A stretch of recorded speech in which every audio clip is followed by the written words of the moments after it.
Assalamualaikum warahmatullahi wabarakatuh. Nama saya Karnisa dari kelas 11 IPA 5. Pada kali ini saya akan menjelaskan mengenai sepak bola yang meliputi pengertian, sejarah, teknik dasar, manfaat, dan lain-lain. Semoga video saya sangat bermanfaat. Yang pertama, pengertian sepak bola. Sepak bola adalah permainan yang dilakukan oleh dua tim berbeda dengan komposisi pemain yang berada di lapangan sebanyak 11 orang, di mana masing-masing tim bertugas untuk menang dan mencetak gol ke gawang lawan. Permainan sepak bola melibatkan pergerakan unsur fisik, mental, motorik kasar, dan motorik halus, serta dibangun dengan kekuatan tim yang solid. Pergerakan semua unsur tersebut dilakukan untuk menjaga pergerakan bola tetap dinamis dan melewati garis gawang. Adapun bola yang digunakan dalam permainan berbentuk oval, di mana setiap pergerakannya dilakukan setiap pemain menggunakan kaki dan hanya penjaga gawang kiper yang bisa menyentuh bola menggunakan tangan. Yang kedua yaitu sejarah permainan sepak bola. Berdasarkan sumber yang dikutip pada situs Football History, permainan sepak bola terjadi di Cina sekitar abad ke-3 dan 2 sebelum Masehi dengan nama pemain Cuju, di mana Cuju dimainkan dengan bentuk bola bundar di atas bidang tanah persegi. Banyak negara-negara yang mengklaim bahwa keadaan sepak bola diawali dari mereka sendiri, seperti Yunani kuno dan Roma. Namun, cerita yang banyak diakui permainan sepak bola populer pada abad ke-12, di mana pada abad ini sepak bola dimainkan di padang rumput dan jalanan Inggris. Seiring berjalannya waktu, kemudian bermunculan klub sepak bola, akan tetapi kehadiran klub sepak bola yang diyakini ada sejak abad ke-15 tersebut terorganisir dengan baik dan tanpa status resmi. Oleh karena itu, cukup sulit untuk menentukan klub sepak bola yang pertama hadir di muka bumi ini. Beberapa sejarawan Inggris mempercayai bahwa terdapat klub profesional yang dibentuk di Inggris pada tahun 1862 dengan nama klub Inggris Notts County. Kemudian, sepak bola modern lahir pada tahun 1863 ketika Asosiasi Sepak Bola Inggris didirikan. Sejak setelah itu, pada tahun 1883 dilangsungkan turnamen internasional pertama yang melibatkan 4 negara, yaitu Inggris, Irlandia, Skotlandia, dan Wales. Meskipun sepak bola menjadi fenomena yang digandrungi dari Inggris, perlahan menyebar ke negara-negara Eropa lainnya. Pertandingan pertama pada tahun 1867 yang berlangsung di luar Eropa yaitu Argentina. Tepatnya pada 12 Mei 1904, Federation International Football Association atau FIFA didirikan dan ditandatangani oleh 7 negara, yaitu Prancis, Belgia, Denmark, Belanda, Spanyol, Swedia, dan Swiss. Sebagai salah satu olahraga tertua di dunia juga yang paling banyak diminati untuk ditonton, saat ini game tersebut dimainkan di seluruh dunia oleh jutaan orang dengan miliaran supporter. Tidak heran sepak bola hadir dalam berbagai konsep pertandingan seperti Piala Dunia. Selain itu, terdapat turnamen-turnamen Euro Championship, Copa America, dan Piala Afrika. Selain itu, liga terkuat di Inggris, Liga Utama Inggris, Spanyol La Liga, Italia Serie A, dan Jerman Bundesliga. Di tanah air Indonesia, Liga 1 sebagai liga terkuat. Dan antusias dunia terhadap sepak bola harus berbarengan dengan aturan main. FIFA sebagai organisasi internasional yang menaungi olahraga ini telah mengeluarkan aturan baku. 3. Peraturan yang ada pada permainan sepak bola. 1. Peraturan tentang gol yang sah, di mana aturan pertama yang perlu diperhatikan adalah untuk memenangkan pertandingan bola harus masuk ke gawang lawan.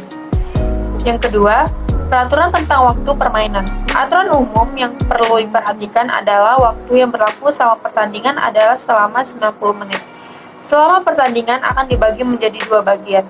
14 menit pertama kemudian akan mengambil waktu selama 15 menit untuk melanjutkan permainan kedua selama 45 menit. 3. Peraturan tentang jumlah pemain. Aturan selanjutnya adalah jumlah pemain dalam setiap tim sebanyak 11 pemain. Terdiri 10 pemain lapangan dan 1 penjaga gawang. Setiap tim dapat menyediakan hingga 7 pemain pengganti. Yang keempat, peraturan wasit dan pemberian kartu. Setiap pertandingan harus menyertakan 1 wasit dan 2 asisten wasit atau hakim garis. Wasit adalah bertindak sebagai penjaga waktu dan membuat keputusan apapun yang mungkin perlu dibuat seperti pelanggaran, tendangan bebas, lemparan ke dalam, penalti, dan ditambahkan tepat waktu di akhir setiap babak. Yang keempat, manfaat bermain sepak bola. Permainan yang populer dan asik ini sifatnya kompetitif. Bahkan, ada sebagian orang yang melakukan olahraga sepak bola ini hanya untuk mendapatkan kesenangan. Meskipun alasannya hanya untuk kesenangan, ternyata kehadiran sepak bola memberikan manfaat positif bagi kesehatan. Berikut adalah manfaat dari sepak bola. A. Menambah kebugaran dan stamina, di mana kombinasi lari, jalan kaki, lari cepat, dan menendang dapat memberikan peningkatan stamina. B. Meningkatkan kerja tim dan sosial. C. Baik untuk kesehatan mental.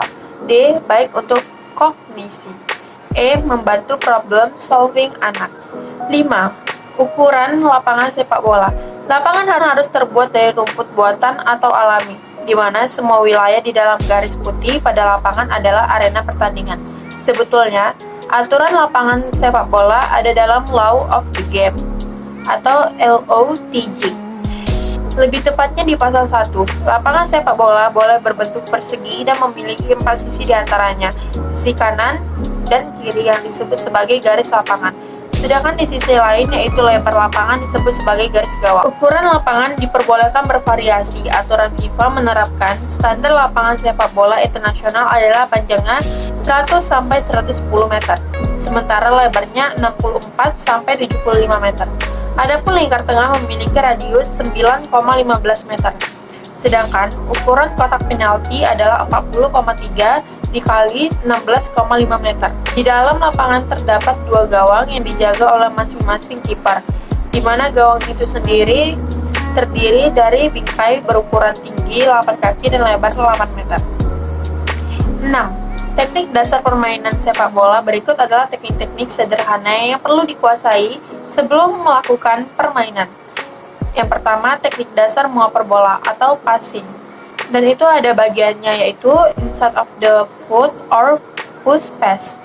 Kaki bagian dalam, outside of the foot, kaki bagian luar, instep drive, and chip pass. Yang kedua, teknik dasar mengentaskan bola atau menerima bola. Menggunakan kaki bagian bawah atau telapak kaki, menggunakan kaki bagian dalam menahan bola dengan kaki bagian luar. Yang ketiga, menggiring atau dribbling bola. Dribbling dengan menggunakan sisi kaki bagian dalam, dribbling dengan sisi kaki bagian luar, dan dribbling menggunakan kura-kura kaki. Yang keempat, mengontrol bola. Yang kelima, kontrol tubuh.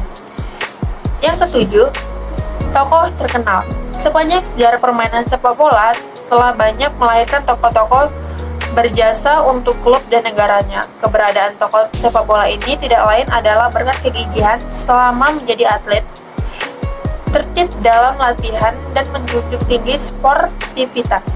Pada Maret 2020, majalah French Football merilis sebanyak 50 nama tokoh berpengaruh dalam sepak bola. 4 diantaranya adalah Kylian Mbappe atau Paris Saint-Germain, Neymar Paris Saint-Germain, Lionel Messi Barcelona, juga Cristiano Ronaldo Juventus.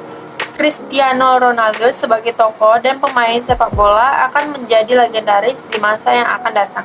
Ia telah menginspirasi banyak orang dengan seguna prestasi dan kekayaan yang dimiliki dari hasil pertandingan demi pertandingan menakjubkan yang ia mainkan. Maka tidak salah Ronaldo adalah tokoh ternama dan berpengaruh yang akan terukir sejarahnya di kemudian hari. Mungkin itu saja yang bisa saya sampaikan dalam artikel sepak bola ini. Kurang dan lebihnya saya mohon maaf. Wassalamualaikum warahmatullahi wabarakatuh.